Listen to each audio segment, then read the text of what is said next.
verset 8, le verset 11 à 12. Ensuite, le verset 17 à 19. Hébreux 11, verset 8, verset 11 à 12, verset 17 à 19. Enfin, l'évangile selon Luc, chapitre 2, verset 22 à 40. Luc 2, 22 à 40. Et le psaume du jour, c'est le psaume 35. Les lecteurs, je pense, ici sont peut-être soit plutôt désignés, soit non désignés que nous avons avancés, pendant que nous évoquons une fois de plus l'Esprit de notre Seigneur de béni. Je m'approche de toi, Seigneur Jésus, je m'approche de toi. Source de vie, source de vie, source de vie.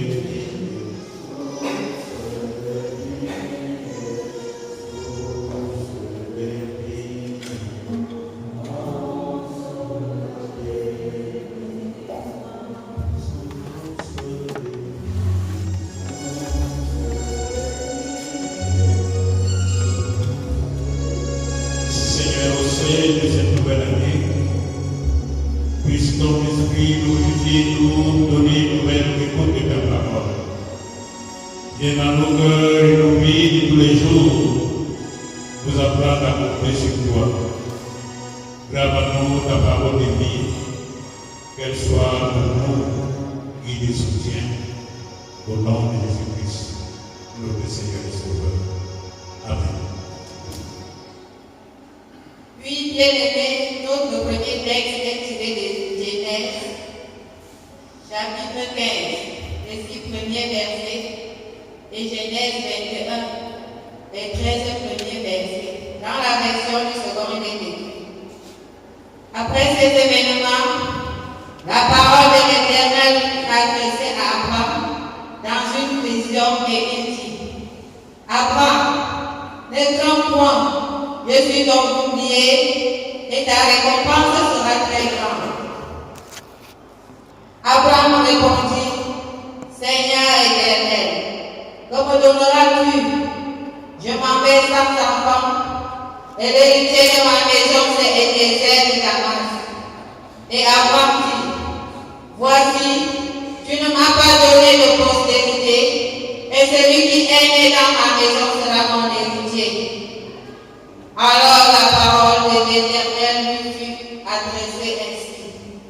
Ce n'est pas lui qui sera ton héritier, mais c'est celui qui sortira de tes entrailles qui sera ton héritier. Et après l'avoir conduit dehors, il dit, regarde vers le ciel et compte les étoiles si tu peux les compter. Et il lui dit, telle sera ta postérité. Abraham eut confiance en l'Éternel, qui le lui imputa à justice. L'Éternel se souvint de ce qu'il avait dit à Sarah, et l'Éternel accomplit pour Sarah ce qu'il avait promis. Sarah devint enceinte et elle enfanta un fils à Abraham dans sa vieillesse, autant que c'est donc Dieu lui avait parlé. Abraham donnant le nom d'Isaac au fils qui lui était né, que Sarah lui avait enfanté. Abraham circoncit son fils Isaac, âgé de 8 jours, comme Dieu le lui avait ordonné. Abraham était âgé de 100 ans, et à la naissance d'Isaac son fils. Et Sarah dit, Dieu m'a fait un sujet de rire. Quiconque la prendra rira de moi. Elle ajouta, qui aurait dit à Abraham, Sarah allaitera des enfants. Cependant, je lui ai emporté un fils dans sa vieillesse. L'enfant et qui célébrait, et Abraham fit un grand festin le jour où Isaac fut célébré. Sarah fit vivre le fils, car l'Égyptienne avait enfanté à Abraham. Et elle dit à Abraham, chasse cette servante et son fils, car le fils de cette servante n'héritera pas avec mon fils, avec Isaac. Cette parole est plus forte aux yeux d'Abraham à cause de son fils. Mais Dieu dit à Abraham, que cela ne te déplaise pas à tes yeux, à cause de l'enfant et de ta servante. Accorde à Sarah tout ce qu'elle te demandera, car c'est Isaac que sortira une postérité qui te sera forte. Je ferai aussi une nation du fils de ta servante, car il est ta postérité. Amen.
C'est par la foi qu'Abraham, lors de sa vocation au pays, est reparti pour un lieu qu'il devait recevoir en héritage, et qu'il partit sans savoir où il allait. C'est par la foi qu'il vint s'établir dans la terre promise comme dans une terre étrangère, habitant sur les landes, ainsi qu'Isaac et Jacob, le co-héritier de la même promesse. Car il attendait la cité qui a des solides fondements, celle dont Dieu est l'architecte et le constructeur. C'est par la foi que Sarah elle-même, malgré son âge avancé, fut rendue capable d'avoir une postérité, parce qu'elle crut à la fidélité de celui qui avait fait la promesse. C'est pourquoi d'un seul homme, déjà usé de corps, naquit une postérité nombreuse comme les étoiles du ciel, comme le sable qui est sur le bord de la mer et qu'on ne peut compter.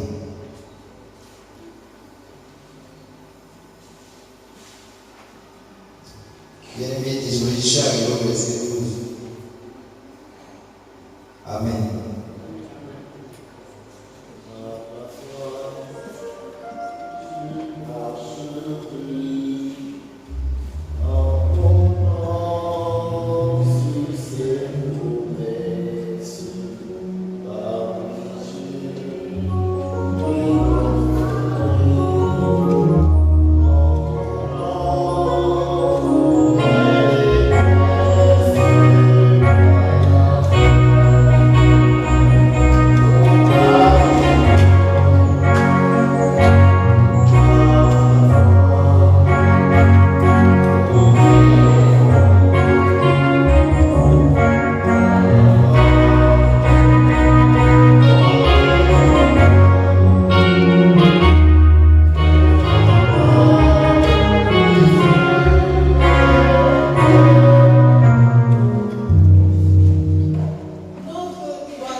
Et quand le jour de leur purification fut accompli, selon la loi de Moïse, Joseph et Marie le portèrent à Jérusalem pour le présenter au Seigneur. Suivant ce qui est écrit dans la loi du Seigneur, tout mâle premier sera consacré au Seigneur. Et pour offrir en sacrifice 2 tourterelles ou 2 jeunes pigeons, comme cela est prescrit dans la loi du Seigneur. Et voici, il y avait à Jérusalem un homme appelé Siméon. Cet homme était juste et pieux. Il était la consolation d'Israël. Il attendait la consolation d'Israël et le Saint-Esprit était sur lui. Il avait été divinement averti par le Saint-Esprit qu'il ne mourrait point avant d'avoir vu le Christ du Seigneur. Il vint au camp poussé par l'Esprit, et comme les parents apportaient le petit enfant Jésus, pour accomplir à son égard ce qu'ordonnait la loi, il le reçut dans ses bras, bénit Dieu et dit: Maintenant, Seigneur, tu laisses ton serviteur s'en aller en paix selon ta parole. Car mes yeux ont vu ton salut que tu as préparé devant tous les peuples, lumière pour éclairer les nations et gloire d'Israël, ton peuple. Son père et sa mère étaient dans l'admiration des choses qu'on disait de lui. Siméon le père béni et dit à Marie, sa mère: Voici, cet enfant est destiné à amener la chute et le relèvement de plusieurs en Israël et à devenir un signe qui provoquera la contradiction et à toi-même une épée que transpercera l'âme, afin que les pensées de beaucoup de cœurs soient dévoilées. Il y avait aussi une prophétesse Anne, fille de Phanuel de la tribu d'Azer. Elle était fort avancée en âge et elle avait vécu 7 ans avec son mari depuis sa virginité. Restée veuve et âgée de 84 ans, elle ne quittait pas le temple et elle servait Dieu nuit et jour dans le jeûne et la prière. Et quand je suis venue elle aussi à cette même heure, elle louait Dieu et elle parlait de Jésus à tous ceux qui attendaient la délivrance de Jérusalem.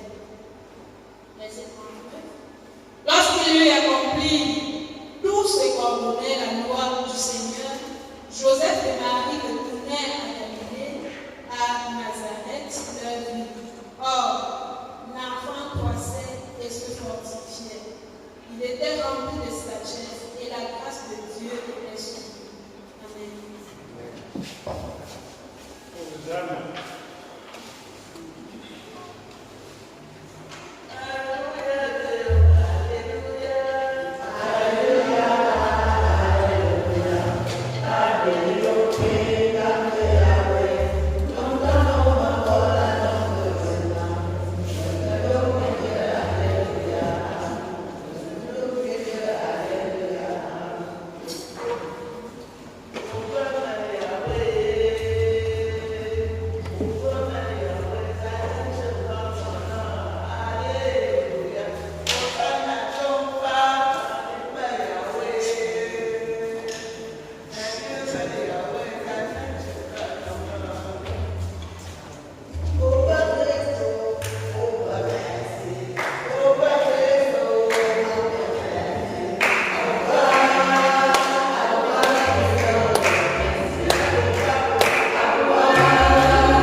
Bien-aimés, chers peuple de Dieu,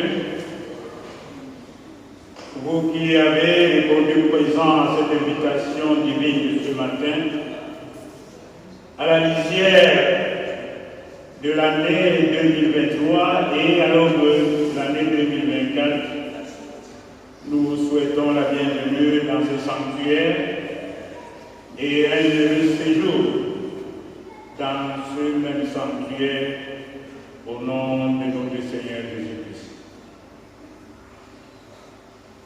Nous avons suivi certainement avec une attention soutenue les différentes lectures des essais bibliques qui nous sont proposées ce matin. Je voulais d'emblée nous amener d'abord à tirer quelques leçons afin de pouvoir entrer dans le fond du message qui est celui dont je suis le porteur tout simplement de la part de notre Seigneur Jésus-Christ destiné à son peuple que vous êtes. La première leçon à tirer par rapport au premier texte, et même en appliquant le deuxième, c'est la reconnaissance à Dieu. Nous devons comprendre que si nous lui sommes fidèles, si nous avons fait un vœu au Seigneur, et que nous restons fidèles à cet engagement que nous avons fait à Dieu, demandons-lui ce que nous voulons et il nous le donnera. Ce qui voudrait dire que la promesse de Dieu se réalise toujours. Dieu accomplit plus ses promesses, mais dans son temps et à son temps. Le risque que nous courons, c'est que nous voulons lui forcer la main. Et à un moment donné, quand Dieu ne répond pas, nous le grondons même. Il nous reste seulement à fabriquer la chicotte s'il était physiquement présent au milieu de nous, à le fouetter, parce qu'il n'a pas accédé à nos demandes. À l'exemple donc d'Abraham, qui a été un vœu, et Dieu l'a exaucé. Pour dire rien n'est impossible à Dieu, mais rien n'est aussi impossible à celui qui croit. Si vous croyez, maintenez le cap. Quand le vent se marque, avancez avec foi, car votre foi peut être à l'origine de votre salut. Voilà, bien aimé, la première leçon que je voulais que nous puissions tirer des autres textes qui ont été lus. Deuxième leçon à tirer, il faut savoir dire merci à Dieu. Et on ne dit pas merci à Dieu les mêmes vies. On ne vient pas dire merci à Dieu les mêmes vies. Dieu nous a donné, chacun au courant de cette année, quelque chose. À moins que vous puissiez me démentir, Dieu a donné à chacun quelque chose. Mais Dieu ne peut pas tout nous donner. Il est donc question pour toi qui a reçu de Dieu quelque chose, de savoir venir lui dire merci en valorisant ce que tu voudrais présenter à Dieu. Voilà pourquoi notre offrande doit être une offrande valorisée. Et ce que nous avons consacré pour Dieu doit être sacré. L'exemple de l'enfant Jésus avec ses parents est une illustration que nous devons savoir dire merci à Dieu pour tout ce qu'il nous donne. Et venir lui présenter le fruit de nos efforts. Parce que c'est Dieu qui nous donne. Mais nous sommes chiches lorsqu'on parle de Dieu et lorsqu'on parle de donner. Nous commençons à être des gens qui n'ont même s'il n'a jamais que la tête au cou. À ce moment-là, il aura la tête au cou. Parce que la main ne pourra pas être tendue. Sachons donc dire merci à Dieu. Sachons venir présenter à Dieu ce qu'il nous a donné et sachons apporter en remerciement un cadeau ou alors pourquoi pas une offrande. Pour tout cela donc, si chacun de nous pouvait faire un bilan, son bilan de l'année 2023 qui s'achève aujourd'hui à minuit, quel est le bilan que chacun présenterait à Dieu? Sur le plan personnel, sur le plan spirituel, sur le plan relationnel, sur le plan social, sur le plan politique et sur le plan national et international. Quel est le bilan que chacun présenterait à Dieu? Si c'était comme moi devant vous ce matin et demandait le bilan à chacun, quel est le bilan que nous avions nous présenter? Chacun est libre de faire ce bilan en faisant son propre réflexion, c'est-à-dire en rentrant en lui-même et essayer d'évaluer ce qu'il a produit comme bon ou mauvaise œuvre au courant de cette année et demander encore des grâces et des bénédictions en restant dans une perspective de sanctification progressive et permanente. Comme Job le faisait, chaque fois, Job présenter les actions de grâce pour l'exaucement de ses prières et pour le pardon de toute sa famille, parce qu'il se disait que quelque part, si ce n'est pas lui, c'est l'un des siens qui pourrait commis des torts, soit à Dieu, soit à un prochain. Pour tous les bienfaits donc bien-aimés, nous sommes appelés à louer l'Éternel. Nous sommes donc appelés à le louer. Nous sommes appelés à le psalmodier. Nous sommes appelés à le glorifier. Nous sommes appelés à le valoriser. Nous sommes appelés à nous soumettre à lui. Parce que Dieu a fait alliance à travers notre Père spirituel, à travers le Père des croyants, qui est Abraham. Et Dieu lui a promis une descendance aussi nombreuse que les étoiles du ciel. Et il a promis de lui donner en récompense le pays où coule le lait et le miel. Et ce pays qui est compris entre la rivière d'Égypte et le fleuve Euphrate. Et c'était une promesse sans condition. Dieu a dit je le ferai. Et parce qu'il a signé l'alliance. Et l'alliance, c'est quoi? C'est une entente entre deux parties. Et un contrat entre deux entités ou deux parties. Et ce contrat doit être respecté par les deux parties. Notre contrat avec Dieu doit être respecté. Dieu nous a bénis. Dieu nous protège. Dieu nous écoute. Dieu nous accompagne. Mais notre contrat avec lui doit être respecté. Ça veut dire lui rester fidèle et faire sa volonté. Tout dépend donc de Dieu et non de l'homme. Tout dépend de Dieu. À partir du moment où tout ne dépend que de Dieu, l'homme s'est égaré et il peut faire ce qu'il peut faire et il peut commettre les dégâts qu'il peut commettre et on ne peut que constater. Regardez autour de nous. Regardez ce que le monde vit aujourd'hui. Regardez ce que notre communauté, notre société est devenue. Une société en déliquescence, une société compromise, une société en furie, une société en débandade où chacun fait ce qu'il veut, comme il le veut, et selon sa volonté, et non plus la volonté de Dieu. Et dans ce genre de monde, vous ne pouvez que avoir vos yeux pour pleurer.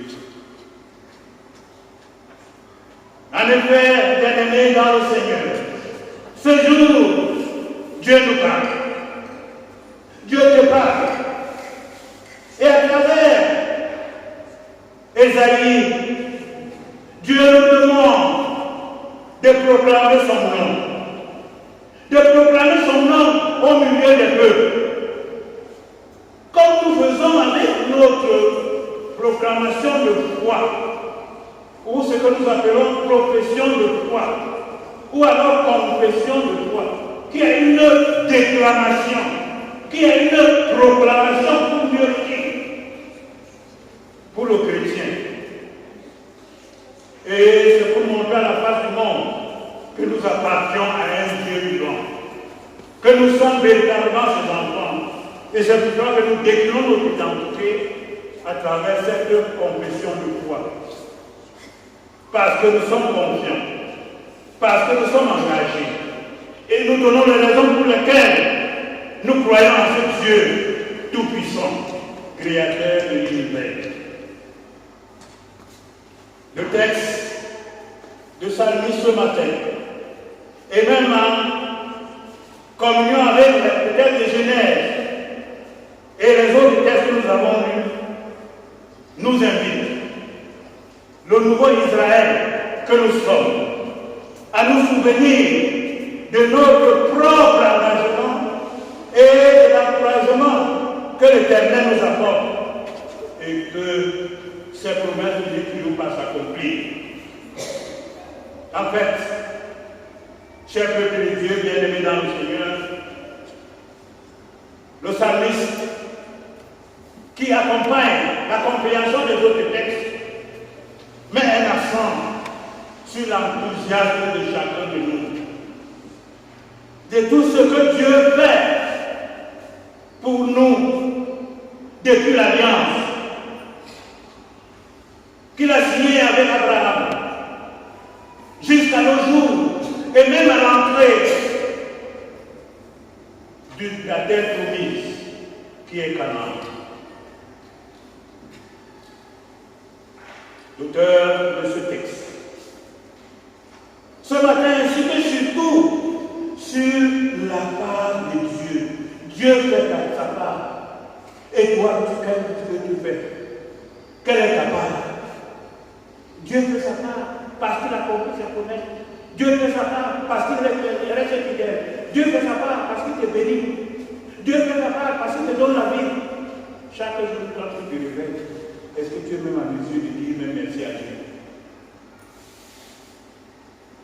Dieu fait donc sa part, toi aussi fais sa part.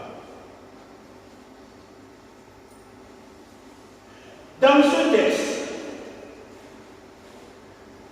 c'est les mérites de Dieu qui sont vantés et non nos péchés.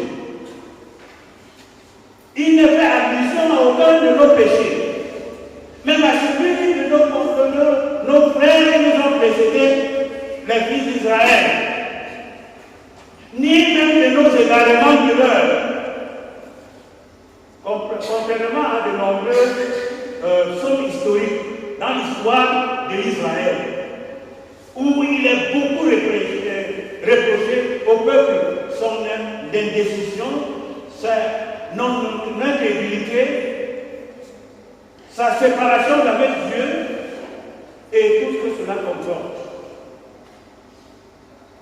À nous ce matin, bien aimés. Ce jour est solennel. C'est un jour pas comme les autres. Nous avons passé 365 jours. Nous qui vont expirer dans quelques heures. Le Seigneur t'invite ce matin, comme il a fait avec ses disciples, de franchir le cap et d'aller ailleurs. Ce jour est solennel pour toi. Peux-tu compter les bienfaits de Dieu dans ta vie? Est-ce que tu peux compter les bienfaits de Dieu dans ta vie? Même si tu ne crois pas, il y a quelqu'un qui t'a pris. Il y a quelqu'un qui pourvoit à tes besoins. Mais c'est un seul instant. Tu te dis qu'il y a quelqu'un, même si tu ne lui as pas donné de nom, qui est à l'origine de ton existence et de tout ce que tu contemples aujourd'hui. Ce jour est solennel et exceptionnel pour toi et moi.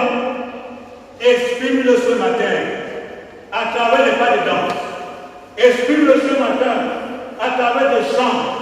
Exprime-le ce matin à travers le renouvellement de ton engagement à le servir à Dieu et ses fidèles. Exprime-le par les louanges et les actions de grâce. Oui, bien-aimés dans le Seigneur, s'il fallait renouveler les recommandations de Dieu ce matin, nous pouvons vous dire de louer l'Éternel et invoquer son nom, en tout temps et en tout lieu et en toutes circonstances. Faites connaître parmi les peuples les bienfaits que Dieu décide d'accomplir dans votre vie. Si vous pouvez chanter, chantez. Si vous connaissez chanter, chantez. Et chantez en son honneur, pas à votre honneur, ni pour votre gloire, mais chantez en l'honneur de l'Éternel. Parlez et témoignez de toutes les merveilles que Dieu a accompli dans vos pays.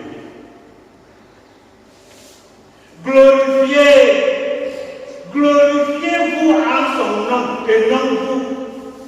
Glorifiez-vous quand vous servez votre Seigneur. Si vous le servez avec foi, avec fidélité, avec vérité, avec franchise, alors vous tentez d'être le Fils de Dieu, mais avec humilité, pas avec orgueil. Que le cœur de chacun de vous, qui cherche l'Éternel se réjouisse, car le Seigneur produit la joie. Et les enfants qui vivent dans l'amour, dans la fraternité, dans le pardon, dans la réconciliation, sont les enfants qui doivent vivre dans la joie. Et exprimer cette joie à travers la vie et le vivre ensemble. Ayez toujours recours à l'Éternel et à son appui. Sans l'Éternel, vous ne pouvez rien. Ne comptez pas sur votre propre corps, vous ne pouvez rien. Comptez sur l'Éternel, parce que c'est lui votre appui, c'est lui votre soutien, c'est lui votre guide, car sa main puissante doit vous soutenir et vous conduire. Si vous vous laissez être guidé par lui, continuez à chercher en permanence sa face. Ça veut dire continuer à faire votre introspection. Repentez-vous et sachez demander pardon. Pardon à Dieu, pardon à votre prochain. Et faites des efforts pour que le pardon que vous demandez, que vous ne reveniez plus sur la même route. Souvenez-vous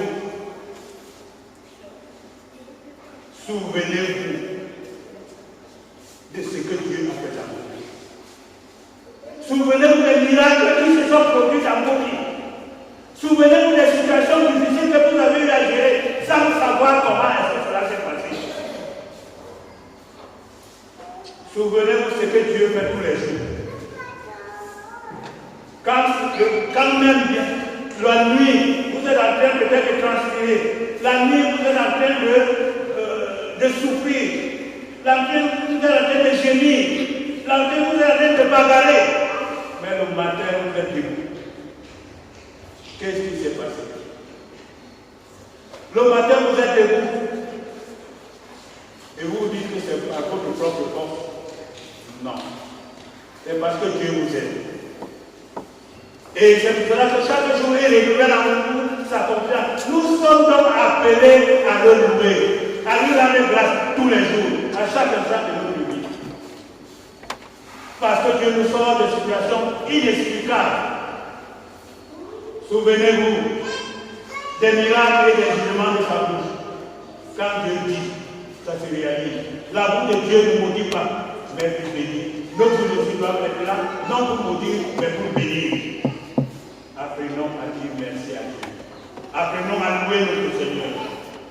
Bien-aimés, vous qui avez reçu cette grâce d'être là parmi la postérité d'Abraham, d'être parmi les enfants bénis et choisis de Dieu. Vous qui êtes ses élus, vous que Dieu a choisi et établi, inspirez-vous de cette louange de ce matin. Inspirez-vous même de la louange de Marie. Je suis le serviteur ou la servante de Dieu, qu'il me fait soit fait selon sa volonté. Vous qui êtes la progéniture de Jacob, vous qui êtes en cette journée une nouvelle communauté, un nouveau Israël, vous devez devenir une communauté de louange et de prière. Vous devez devenir désormais une communauté d'adoration. Une communauté qui rentre à l'école de la connaissance et de l'approfondissement de la volonté de Dieu afin de mettre cela en pratique. En vous rappelant et en vous souvenant que dans l'histoire du peuple d'Israël, Dieu ôte les obstacles. Vous qui êtes aujourd'hui le nouvel Israël, Dieu ôte les obstacles sur votre route, sur la route de l'accomplissement de sa parole. Il peut chasser les ennemis et il peut même les chercher. Dans ton histoire, dans ta relation avec ton Dieu, il ôtera sur ta route, sur le chemin que tu empruntes, le chemin spirituel, le chemin physique, Dieu ôtera aussi les obstacles. Et il éloignera les ennemis. Parce que tu es placé sous sa garde. Parce que tu lui fais confiance. Parce que tu le sais. Parce qu'il est pour toi un bouclier. Il est tout pour toi. Il suffit tout simplement de lui faire confiance. Si tu fais confiance à Dieu, alors ton Dieu sera avec toi. Tu as les oreilles, tu as entendu, que Dieu te bénisse. Amen. Lèvons-nous et confessons notre foi chrétienne. Je crois en Dieu,